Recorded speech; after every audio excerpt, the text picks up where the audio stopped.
नमस्कार दोस्तों, एक बार फिर से सभी का तहे दिल से स्वागत है all in one knowledge and fun में। आज बात करनी है सियाराम बाबा की, जो पिछले कई दिनों से सुर्खियों में बने हैं। दरअसल बात यह है कि कुछ लोगों का मानना है कि सियाराम बाबा का देहांत हो गया, तो कुछ लोग बता रहे हैं कि सियाराम बाबा स्वस्थ है, उसकी सारवार चल रही है।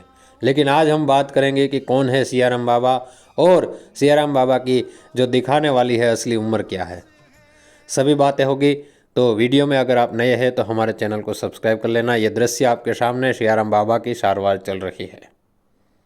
सियाराम बाबा, जी हाँ, मध्य प्रदेश के खरगोन जिले में नर्मदा तट के बतियान आश्रम में जो सेवा अर्चना करते हैं उस बाबा का नाम है सियाराम बाबा। अब बात करते हैं सियाराम बाबा की उम्र के बारे में। तो सियाराम बाबा की खरी उम्र किसी को भी पता नहीं है।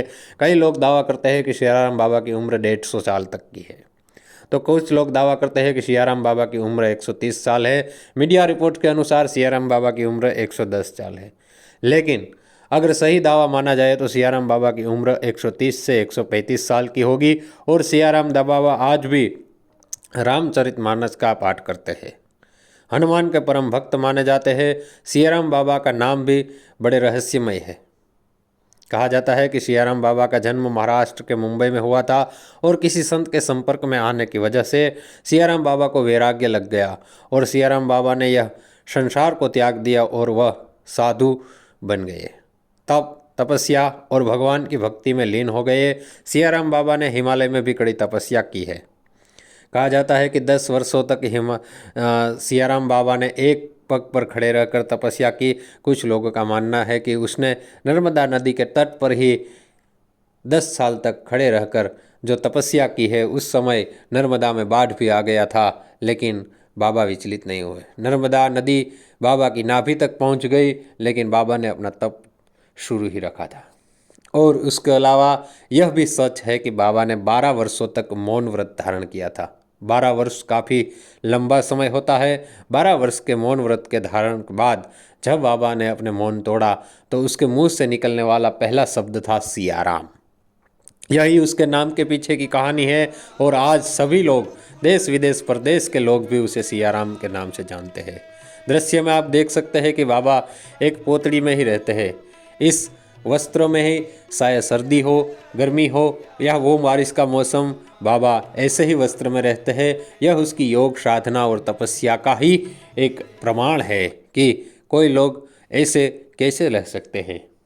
इसकी चमड़ी, इसका शरीर देखकर आपको अंदाज़ा लगता है कि क्या ऐसे भी कोई संत हो सकता है। लेकिन ऐसा संत आपको देखना है तो आपको जाना होगा एमपी मध्य प्रदेश खरगोन और भटियान आश्रम में। आज भी यह बाबा के दर्शन आप कर सकते हैं। वहाँ हजारों श्रद्धालुओं की भीड़ लगी रहती है। बाबा के बारे में एक और रसप्रद बात भी मैं आपको बता दूं कि बाबा 10 रुपये से ज़्यादा दान नहीं लेते। एक बार विदेश से, उस समय आज से 15-20 साल पहले की यह बात है कि विदेश स्पेन और ऑस्ट्रिया से बाबा के दर्शन के लिए कुछ लोग आए, तो उसने बाबा को 500 रुपये दिए।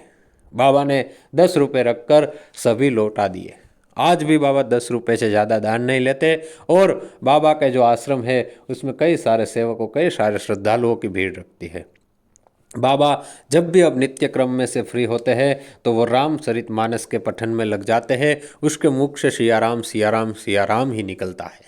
बाबा हनुमान के परम भक्त है। आप दृश्य में देख सकते हैं, बाबा खड़े होकर हनुमान की अभी भी आरती अर्चना पूजा अर्चना करते हैं। हर दिन हनुमान की यह आरती पूजा अर्चना करते हैं। बाबा के शरीर को देखकर आपको अंदाज़ा लगता है कि बाबा की उम्र काफ़ी बड़ी है। मुझे लगता है कि बाबा की 130-140 वर्ष की आयु है और यह दावा सच है। बाबा अभी अस्पताल में है, बाबा की सारवार चल रही है और मध्य प्रदेश के सीएम भी बाबा की सारवार के लिए चिंतित है। आप सभी को और भगवान से प्रार्थना करें कि जल्द से बाबा स्वस्थ हो और हम सभी को दर्शन दें। अगर आप इस बाबा के दर्शन करना चाहते हैं तो आपके लिए एक उचित स्थल होगा मध्य प्रदेश खरगोन भटियाल आश्रम, जहाँ ऐसे संत के दर्शन करते ही आप धन्यता पा सकते हैं। ऐसे संत को मेरा कोटि कोटि प्रणाम और सब दर्शकों को मेरा सियाराम, जय सियाराम, जय सियाराम।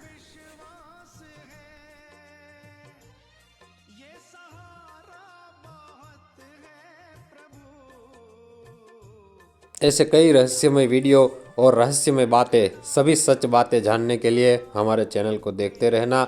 हमारे चैनल को सब्सक्राइब जरूर कर देना, इससे हमें थोड़ी हेल्प हो जाएगी। तो इस बाबा की कहानी आपको कैसी लगी कमेंट में ज़रूर बता देना।